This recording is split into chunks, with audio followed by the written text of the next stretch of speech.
Hi guys, just before we start this show, I am here to inform you that we are going on tour this year. We are doing our 2019 tour. We're super excited, and every single last one of you should come. No excuses. No, there's not enough space. Okay, actually, some of you shouldn't come. Decide between you who gets to come, and then maybe some of you film it from the back and give it to the others. No, I don't think you're allowed to do that in theatres, actually. Not in theatres, we don't mind. We don't mind. Okay, so come along. Here are the places we're doing. We are playing from the 28th of February to the 5th of April. And we are going to Aberdeen, we're going to Glasgow, Cambridge, Ofcombe, Barnstable, Redruth, Cardiff. Oh, God, there are loads more. I'm just reading down the list. Dublin, Sheffield, Edinburgh, Oxford. So if you live in any of those places or some of the other places, then come along. Go to nosuchthingasafish.com for all the details, and we'll see you there. Okay, on with the show.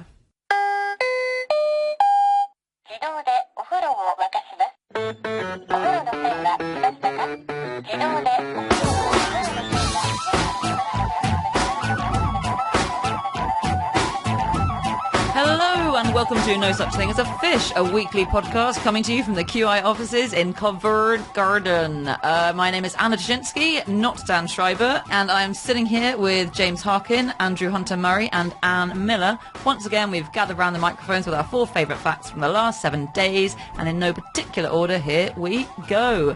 Starting with my fact, which is cockroaches can carry 900 times their own body weight on their backs. Amazing.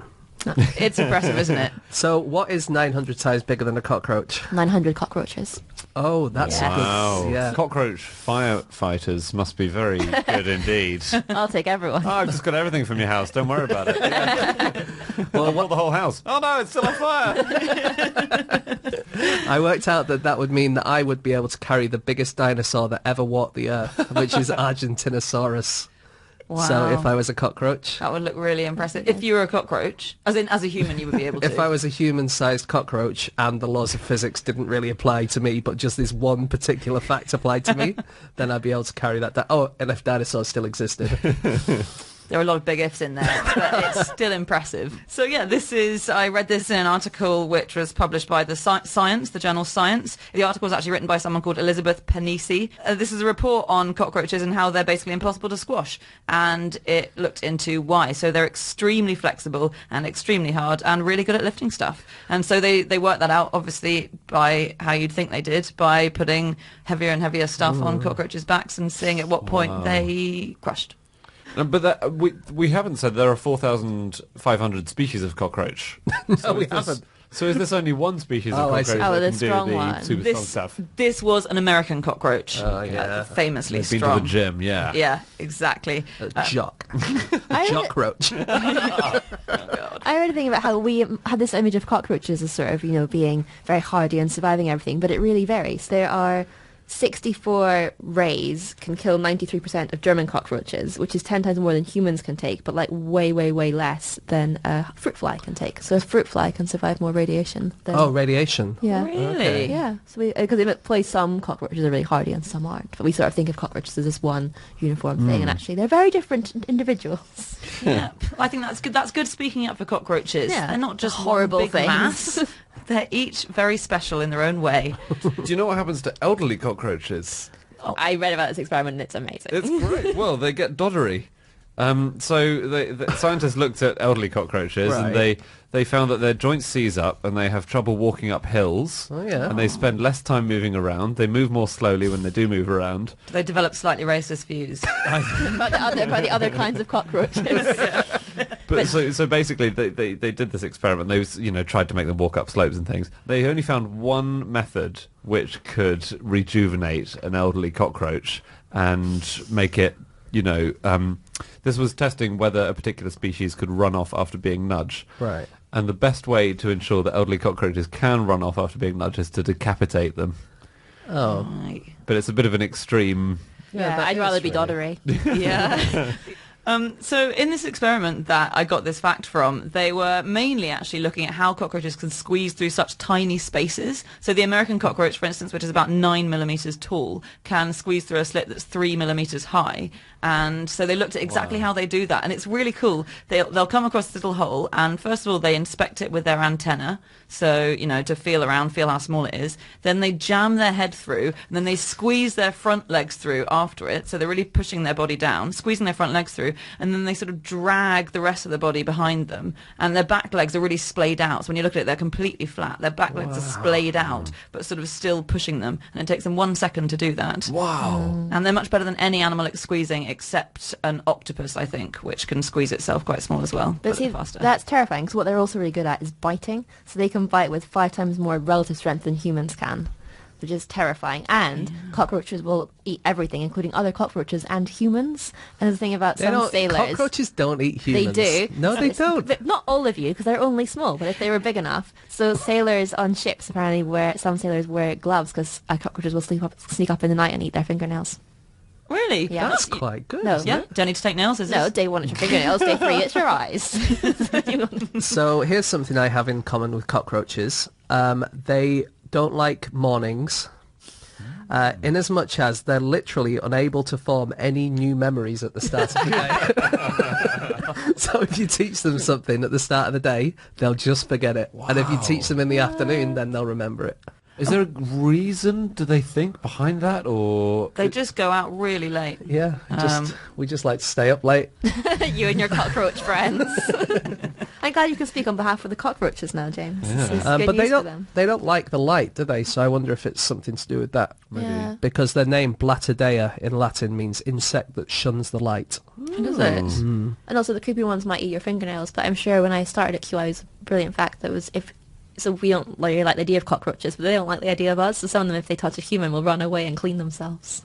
Like, well, human. That's weird because they love touching, don't they? I think we've said this before, but they that's why they like being in really tiny spaces and they like crawling into your ears. And that's because they really like touching the edges of things. And this comes in handy for a guy called Stephen Kutcher, who is Hollywood's bug artist. So he's got this super cool job. If anyone is using He's got insects, a super cool job, but his brother Aston's doing a lot better isn't he? In Hollywood. Well, it depends what you mean by better. But can you imagine those Christmas dinners of the Kutcher household? What have you been doing? Well, Stephen gets to say, I'm at the very top of my field, That's which true. I Are you don't saying think that can be... Ashton Kutcher? We don't need to get into the Ashton Kutcher debate here. But anyway, so Stephen sort of recruits bugs for films like Spider-Man and... Recruits. Recruit. Are you around? Are you free? Are you... Leaves his fingernails out and hopes they come to him. Yeah, it's like that. And then he trains them up. And so he did this interview for NPR where he was talking about a film called Race the Sun. And what he had to do was he had to get a cockroach to emerge from a shoe, walk onto a bag of Cheetos, turn left, and then walk through some Cheetos that had spilled out of it, and then stop on a magazine. So he had to get a cockroach to do all of this without any prompting. And he did it by folding the bag of Cheetos in a certain way. And because they really like touching things, he just folded it in a way that they'd follow the folds around. And it steered it exactly. That's so clever. Wow. I would Smart just guy. glue a magnet to the underside of the cockroach and then move that around under the filming surface. I would do it in post. Hollywood secrets from the No Such Thing as a Fish team. Yeah, that's really cool. Gosh. Yeah, you don't get that in Heat magazine, do you? In Russia, in 2008, they wanted to find some cockroaches in Moscow to send into space. They needed 54. And it They took should them- have recruited my friend Stephen Kutcher. Well, it took them 3 months to find 54 cockroaches in Russia. And then everyone was like, oh my God, what's happened to all our cockroaches in Russia? And there was a big worry about it. People blamed like cell tower radiation or GM food or probably foreigners or, you know, like people blame whatever they blame. We don't really know what happened. But then around 2011, they started coming back. And then in the early 2010s, there was a huge plague of cockroaches in Moscow. Whoa. So they kind of just disappeared and then they all came back. And what it might have been is maybe they started using some pesticide, the government did, and then it killed them all. But then they got used to it. And then when they got used to it, they really came back with a vengeance. God, Wow. wow. Well, it's a big holiday. Big cockroach holiday. That's because whenever I go on holiday, there's always cockroaches in the room. There you go. James, you have to start improving your accommodation on holiday. Whenever. Oh, I did find one thing I liked, which is that as female cockroaches get older, they gradually lower their standards of what they think is acceptable in a mate. Yeah, I think we can all feel for that. But the male We cockroaches... can all hope for that.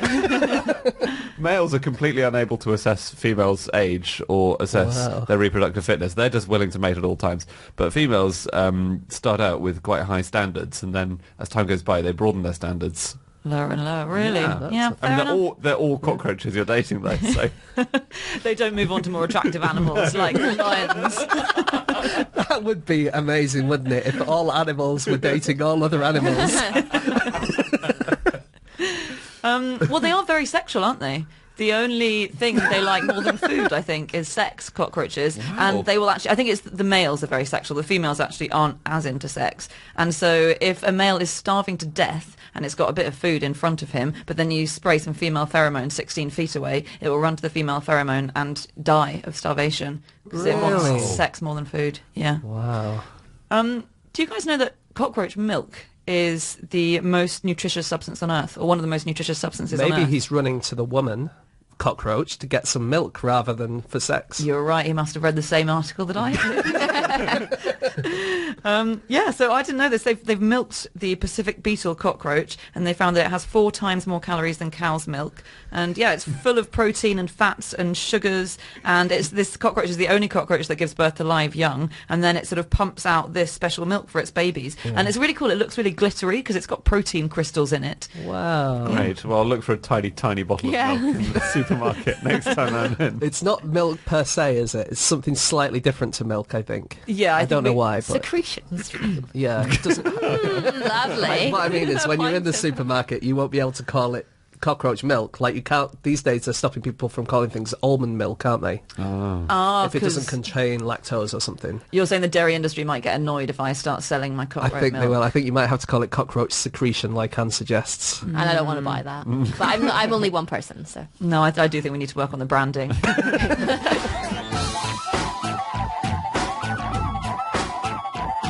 Okay, let's move on to our next fact, and that is Anne's fact. My fact is that the first British travellers aboard the Orient Express were advised to bring a revolver and a teapot with them. Wow. All the essentials. So when the Orient Express began, it wasn't quite the luxurious train ride we imagined. So it went from Paris to Constantinople, but twice the passengers had to get off and get on boats instead. So I think the idea was they wanted to bring protection in case there was a ruckus at the ports. Or And on the journey. teapots. Making tea, Making tea, of course. pass the time in your Once you've 14-hour recovered- boat yeah, ride. if you've recovered from a ruckus, what do you need? You need a nice cup of tea. That's true. So the Orient Express was founded by the company Wagon Lee, Wagons Litz in English, and that was founded by George Knucklemackers, who, that's how you pronounce that in every language. And he is quite interesting because he decided to do these sleeper carriages when he went to the United States of America, and he went to the USA because he was encouraged to go there because while in Europe he fell in love with his cousin, and his family decided that he should go to the USA to kind of get over her. So strange, because falling in love with your cousin was an occupational hazard in the 19th century. That's That was true. big. It must have been an unsuitable cousin. Or I think it was a cousin did not like him back. But Knucklemackers, so he set out that first trip to Constantinople, and actually there wasn't a full rail link for 6 years after his first Orient Express ran. But also the Orient Express, we have this idea of it being this beautiful long train, and that's sort of, I think the idea, because I read this fact in Night Trains by Andrew Martin, and he says because it went on a long journey, we sort of assume it was long, but actually that first train, there were only 5 carriages, and one of them was a wagon carrying posts, which helped them recoup some of their costs, which is just not quite what the you Orient imagine. Express, you think of it as being, 15 carriages long, Yeah. and it's got all this stuff in Yeah. it. It's only 5 carriages. That's tiny. Yeah. Not so many fewer suspects. But also Agatha Christie used to take the Orient Express a lot because her second husband was an archaeologist. They take it to go to digs. But she was apparently one time between Venice and Paris was attacked by bedbugs. I should write that into the book. Oh, yeah, that's not what you want from your luxury train This journey. is it. You imagine like really grand and lovely. Yeah. Wasn't Knucklemakers, was it Pullman carriages that he was inspired by? Yes, he went to he America was. and he fell in love with them, didn't he? Which actually... reminded him of his cousin. But Pullman carriages were a huge deal. So they were this luxury way of travelling that was pioneered in America, and they also gave rise to Pullman porters. And I didn't realize, so Pullman porters were the people who carried your luggage on a Pullman carriage. And George Pullman came up with the idea straight after the Civil War of only employing ex-slaves as these Pullman porters. So every single Pullman porter was black. And they ended up being really important in the civil rights movement because they formed the first union of black people, the first union that involved black people. And that allowed them to get together and to fight for their rights and things like that. But they all, when they were working on the Pullman carriages, had to be called George. So every Pullman porter was called George, after George Pullman, which some of them objected to because most of them weren't actually called George. Yeah. You'd think the majority. It did turn out to be. Most of them had other names. And there was a society. There was a society called the Society for the Prevention of Calling Sleeper Car Porters George.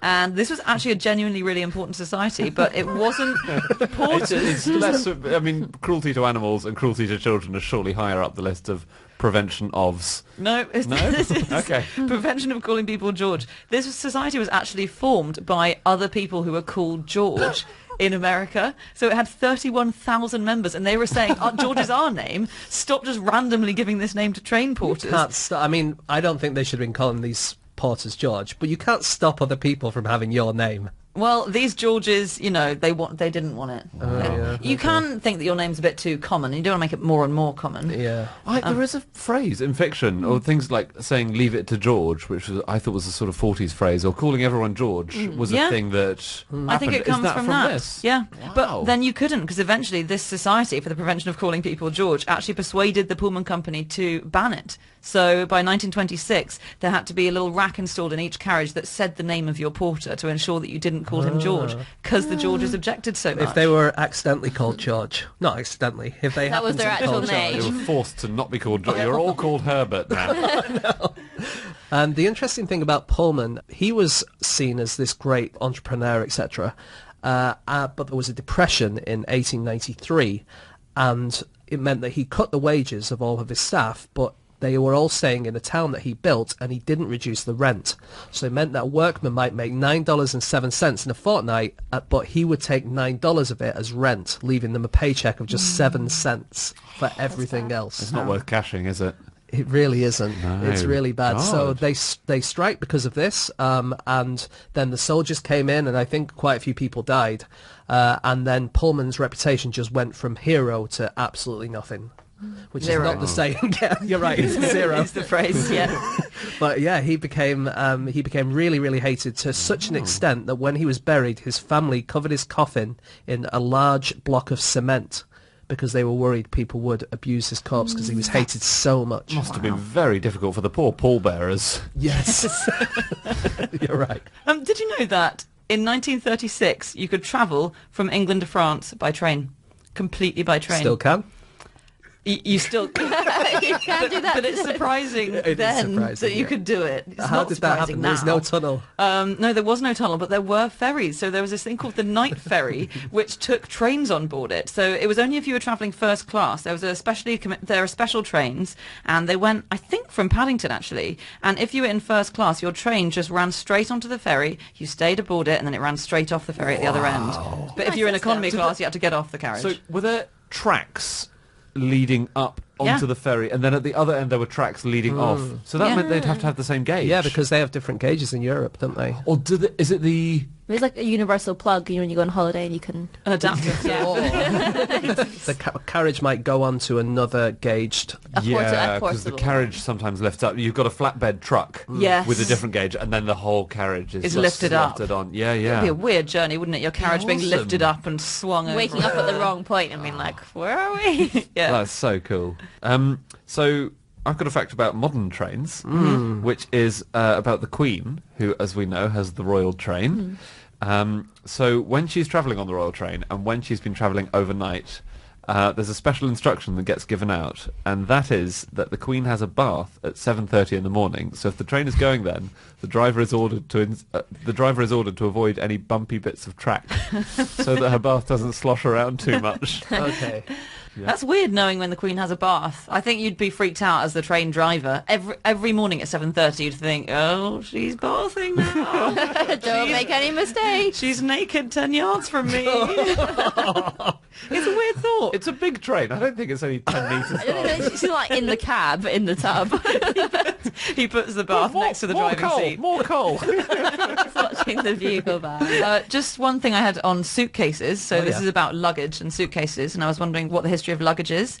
And I read that the first wheelie suitcases were in 1153, and Come on. they were used by the Knights They were Templar. invented in my lifetime. I Well, you're remember. a very old man. That is I can't certainly believe true. the Knights went to the Crusades with Yes. trunkies, basically.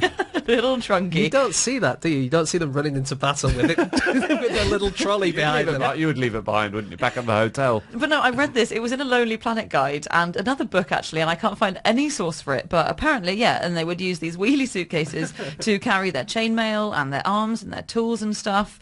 And I guess a wheelie suitcase is really just a bag on wheels, just a cart on wheels, bag isn't on it? wheels. It would have to be wooden, though, wouldn't it? It would like a wooden carriage with spokes. And... Yeah, yeah. I don't know when something stops being a suitcase and starts being a carriage.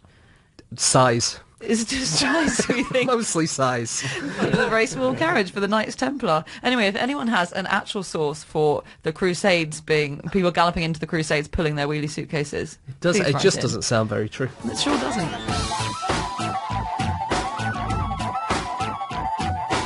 Okay, on to our next fact, and that is James's fact. Okay, my fact this week is that the largest known prime number has 24,862,048 digits.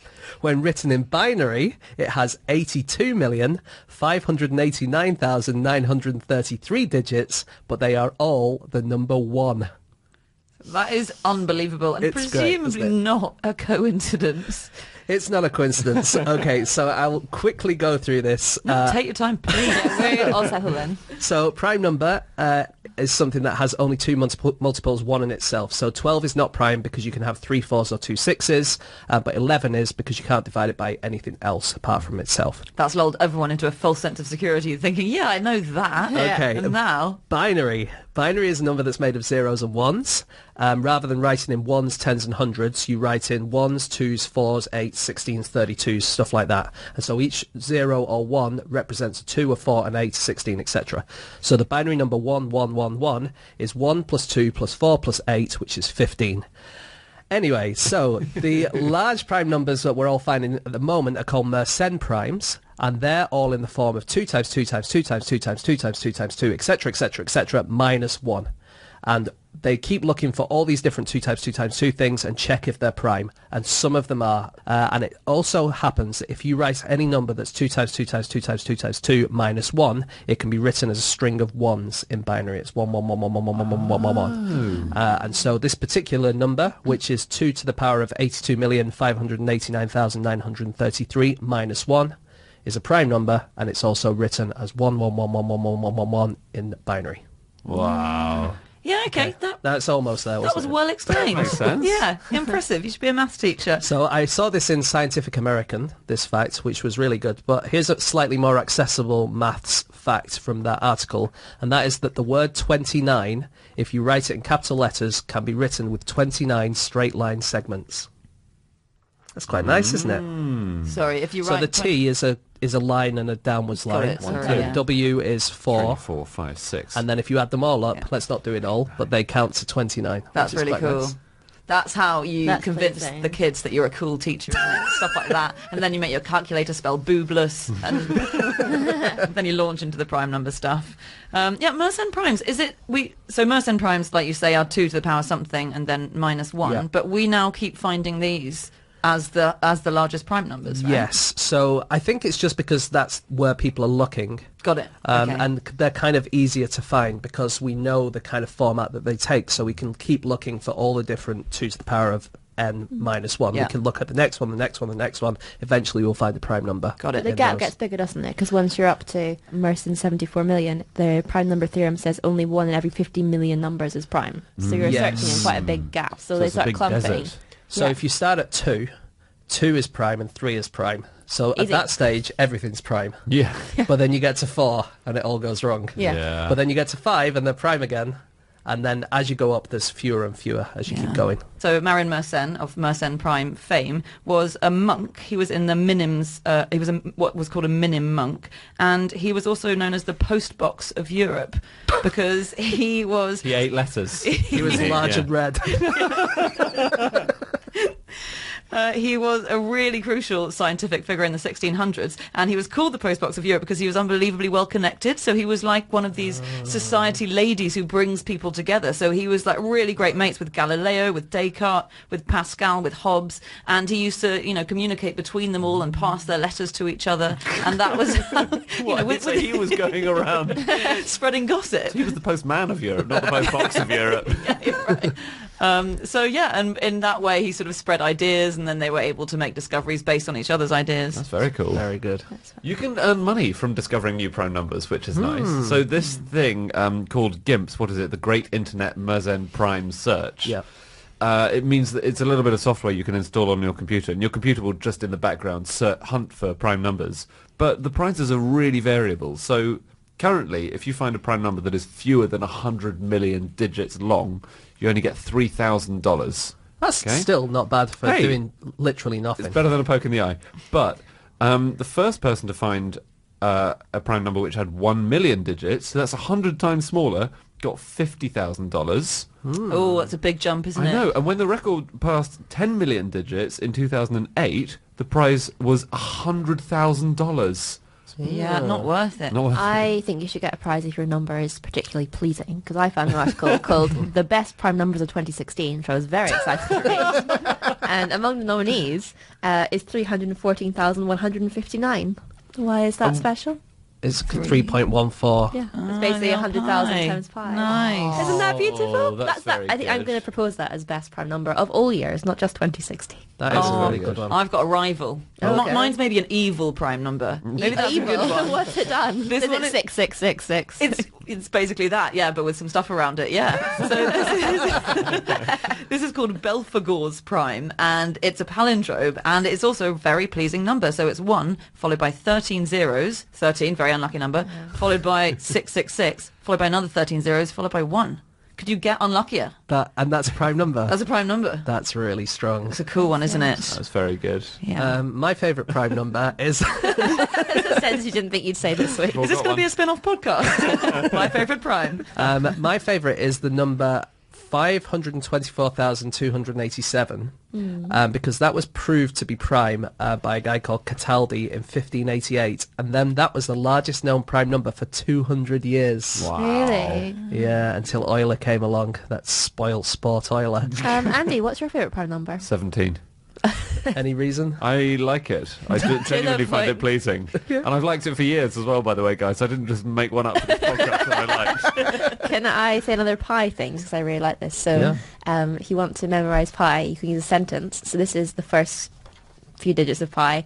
How I want to drink. Alcoholic, of course, after the heavy lectures involving quantum mechanics, which is 3.1415926533879. And that's the number of letters in each In word. each word. I'll say it again. How do I want No, a... how I 3.1. Oh, yeah. How All I right, want Mr. 17. How I want to drink? How I want to So drink. 3.1415. Oh, clever. Alcoholic. 9, of course. 26. 2-6. And you can go on forever. I mean, pi goes on a long time. And Oh, I was that's hoping great. I was going to make one up for James's prime number, but 23 million digits will take me a while. So. We said we did a prime number podcast in episode 98. I don't know if you remember that. I'm sure the listeners at home will remember. This was when the last really big prime number was found. And we said that if you were to write it out, it would take 3 months. But I worked out that this one, if you were to write it down, would take you 9 months. But then again, that's the 24,862,000 version. If you were to write it in binary, it's 82 million digits, but they're all the number one. And so I timed myself writing the number one as quickly as I could. Oh, God. I could do 5 a second for 10 seconds. Don't want to show off, but I did that quite No, that's easily, really actually. impressive. Right, you should put that on your Tinder profile. And so I worked out that even though it's a lot longer, it would only take me 6 months to write the binary version out, and it would take me 9 months to write the... Are you factoring in the inevitable arthritis that's going to hit you in about month 3? I was thinking getting halfway through and forgetting how many ones you've written. Oh, go back and be like, That's a really good 15 point. million? No, but there are other good ways of doing it. So, for example, you could write with all four limbs at once. You could put a pencil in each hand make and in each sticks. foot. Yeah? Does it have to be coherently written, or does it have to be just all over the place? I think you need to be able to tell that they're ones and not just... Okay, what you could do is you could get a pencil and you could just draw a long line, just run along a very long wall, and then someone after you goes along with a rubber, just rubbing out gaps. And then turn it kind of 90 Yes, it's degrees. horizontal, isn't it? God, have you been drawing ones the wrong way? All of these dashes are actually ones. Yeah. My phone number my is- taxes are in a very bad shape. But all these methods are going to be considered cheating in this fictional and absurd game that you've created. So, And actually, in these versions, I don't sleep in any of them either. right, yeah. I The think 6 you're gonna months, there's no sleeping. struggle. Okay, anyone got anything else? You have some illegal prime numbers. Oh, yeah. Yeah, ones that you're not allowed to say. Say one, I dare you. Rude ones. 48565. Actually, it's got 1,401 digits in it, so I'm not going to say them all. That's the only reason I'm not going to say them all. Not because you're afraid No, of the I'm law. not afraid of the people who make DVDs anymore. So this is a decryption algorithm which could theoretically be used by a computer to circumvent a DVD's copy protection if you know what this prime number is. And people wanted to put it on T-shirts and stuff like that because they were so annoyed by the man telling them what prime numbers they can and can't say. But I suppose DVDs aren't really used that much anymore, so...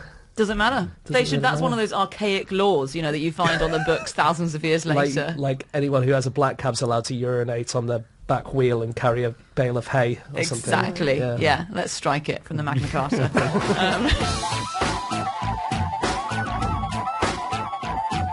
Okay, let's move on to our final fact, and that is Andrew Murray. My fact is that, to preserve their anonymity, Michelin restaurant reviewers are advised to not tell even their parents what they do for a living.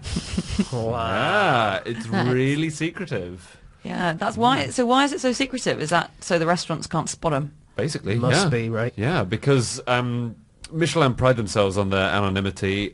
This comes from a huge feature that the New Yorker wrote about this about 10 years ago, actually. So a lot of Michelin company executives have never met an inspector. You are kind of allowed to tell your spouse, for example, but it's not Otherwise, really they'd be a bit suspicious that you're taking them to restaurants every day. How are we affording this? You don't have a job. Yeah, you eat it. And they do eat out a lot. Yeah. They have to dine out 200 days a year. Oh, diddums. They have to, well, they're driving in between places, and they have to fill out reports for hours and hours a day about these places. They have to eat the maximum number of courses offered. They can't skip pudding Really? ever. They have to eat everything on their plate. What? It's like No. yes, true. Because they have to judge, whether the seared whatever. You're is not having exactly pudding right. till you've eaten your vegetables. It's basically like being a child. Wait, but they don't have to eat all of everything, surely. It's the taste. If they've had one pea, it's not like the last You pea don't is have going to have be... all the peas. Yeah, do and you? if the peas are awful. The article says they have to eat everything on their plate. That's true, actually, because what happens if one of the peas is off? The But the people rest who are read this review, perfect. they want to know that, don't they? But if they bring you 500 peas and you think there's too many peas, you can't just have one pea and say, oh yeah, the peas are great. You should make a note. They bring Yeah. too many peas. Yeah. I think the reviews are normally more complex than there were too many peas. Why do they keep sending me to Little Chefs? We're never going to give them a star, guys. Well, I like that Mr. Michelin is sort of, we think of it as sort of fine dining, but it wasn't meant to mean that. It was meant to mean 1 star was very good cooking, 2 was exceptional, worth a detour, and 3 was exceptional, worth a special journey. It was supposed to be how much it was worth making the trip. So it could have been, if there's a really good little chef. So 2 is worth a detour. So basically, a 1 Michelin star restaurant is not worth making a detour to go if you're, to. if you're passing.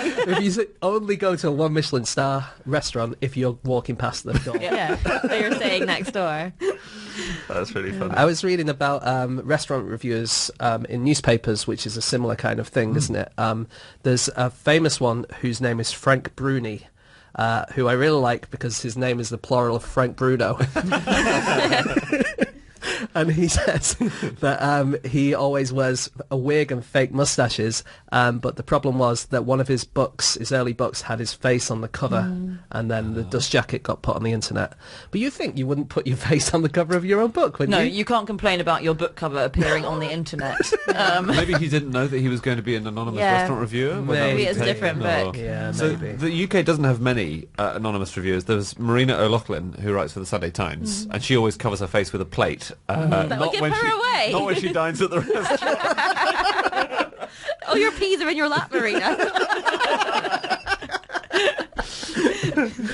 And she says it's a real struggle because obviously it's quite a small, haute cuisine food scene. Yeah. And she's done interviews saying my husband is incapable of going out for dinner with me without bellowing Marina at the top of his voice. Oh my God. But I have read about people who, when they're dining by themselves, like to take a notebook because it sort of freaks people out. So if you go in and sit there with your notepad and a pen, Excellent. everyone's like, Well, "Who's at because Michelin reviewers aren't allowed, are they? They're not allowed to take notes because it gives the game away. Great bluff to pretend that you're not a Michelin. Well, that's what I always do. I go to Michelin star restaurants and I don't take a notepad. And I just think, as soon as they see that, they think I'm a reviewer. They're sent into a panic at every single customer. It's like being a really low stakes spy, isn't it? It's like if you're a coward but you want to be a spy, you should be one of these people. so stressful. There's one I really like, Ruth Reichel. I think that's how you say her name, and she goes to enormous lengths. So she was a reviewer for the New York Times as well, and she started wearing disguises because she realised that restaurants were offering rewards of up to $1,500 for people who could spot her, so that they would know if she was going. And so she created all these alter egos, and she really lives the part. So she said her first alter ego was a mousy woman called Molly Hollis. She was a woman who had 30 years and 40 pounds on the real me, said Rachel, so she probably dressed it up. And then she turned into Chloe, a brazen blonde who flirted with waiters, and then sweet, earthy, red-headed Brenda. And then after a time, she was followed by frumpy old Betty. Betty. Wow. Yeah. But I think the thing about being spies is really interesting. So they're obviously spies aren't allowed to tell people what they do for a living. And there was a former CIA agent called Douglas Lanks who did an AMA on Reddit, and he said he told his family he was a low-level salesman because he doesn't tend to invite more questions. But when he got sent to Afghanistan, he told his family he was going to Hawaii because he thought it's far enough away. Yeah. But they kept trying to visit him, and he was like, "Yeah, we can't do that." But Because that's the same thing as the restaurant guy. It's like, why are we going to these casinos every night? yeah, why are we always here? But the best bit I read about the spies thing is that there's not really a way of testing who's psychologically sort of good to be a spy and what sort of effect keeping the secrets has on you, because there aren't enough spies who've come out about being a spy who will volunteer for your survey. And there was a paper in the Journal of the Association of Former Intelligence Officers, which I would love to read, about this problem that you can't study the spies because it's all secret. So we don't really know what impact creating a false identity has for the spies and presumably for the restaurant critics as well.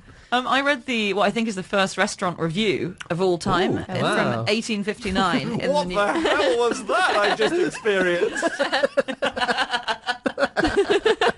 It was like having a meal at home, but I was in someone else's building. Yes. No, it was better than that, actually. It was, if you can believe it. It was written in 1859. It's really long. And actually, it's a review of lots of restaurants. They went to about 10 different restaurants. A lot of it is taken up. Like the first full page of the paper is taken up with the person saying how bizarre it is that the editor sent them on this mission in the first place. Stupid idea that will never catch on. Exactly. Is it English or is it French or is it? It's New York Times American. Oh, okay. In New York. Oh, right. And it's so good, actually. It starts the tradition from the start of the AA Guild style great reviewing. So it describes one of the restaurants he goes into. He says, you walk in, there's a pervading atmosphere of gravy, of which you become more sensible. Was he in a little chef? He said, a pervading atmosphere of gravy, of which you become more sensible as you penetrate further into the crowded room. A guest has no sooner seated himself than a plate is flung at him by an irritated and perspiring waiter. That's good. It's so good. I want to go to this restaurant. You're like a perspiring waiter. The jerking of the plate at customers is closely followed up by a similar performance with the knife and fork. And he's very strong on waiters' outfits. That seems to be the thing that this reviewer most cares about. He says, I prefer the man who is so good as to bring me what I'm about to eat should not appear in soiled garments. I think that's fair enough, isn't it? Where were the standards? That too is my bare minimum. Another waiter shat himself.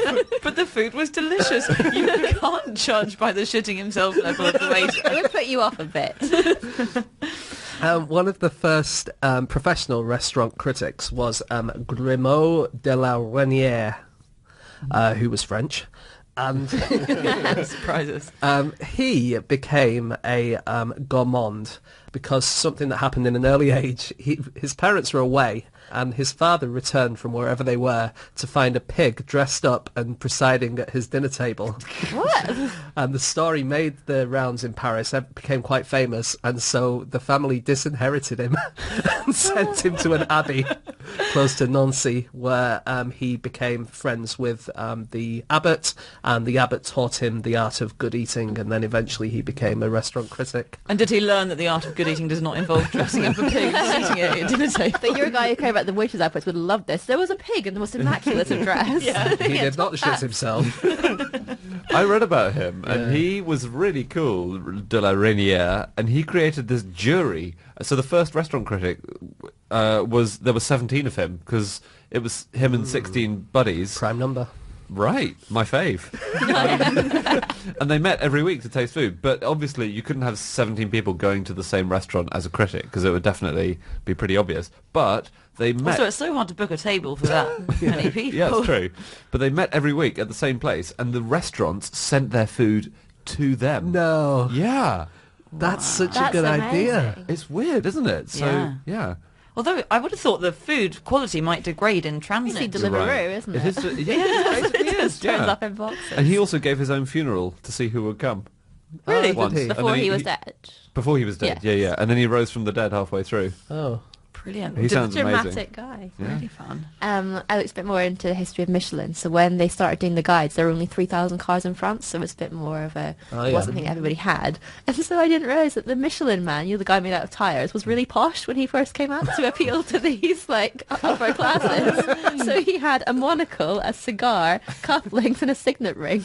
And then as cars became more for everyone, they had to tone him down a That's bit. really That's funny. really good. Well, this because I don't think people know the reason that the Michelin stars came about. Really, the reason the Michelin guy came about was because they made tyres and they wanted to encourage people to use their tyres by driving to lots of restaurants. So they wore them out so that they would have to buy new tyres, which does seem like a convoluted way of selling more tyres. Should we just publicise the tyres? Nah. Oh, but that must be why he's made of white tyres. Because we've said Tyres before, used to be white. Tyres Yeah. used to be white. Yeah, they actually coloured him black for a brief period when tyres became black with asphalt, but because it was banned for printing, it didn't really work, so they made him Right. white again. Wow. But do you know what he's called? He has a name, which is Bibendum. And his name means now is the time for drinking, or there's drinking to be done. But not driving. Well, no, that's exactly. And he was initially known as the road drunkard. That was his name, genuinely. And basically, the posters for him originally showed him, as Anne says, with a monocle and with champagne and everything. But he was drinking a big glass, and the glass was full of nails and broken glass and all this horrible stuff. And the idea behind the poster is that Michelin tires drink up obstacles without puncturing.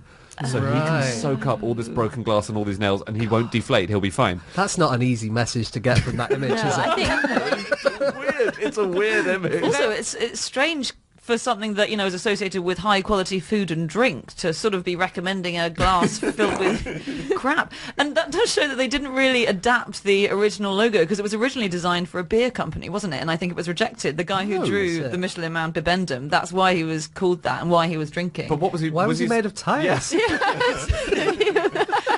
they did adjust it to make it made of tyres. So he's a portly man. They thought, oh, we'll add some tyres in for them. You could see why the beer company rejected it, couldn't you?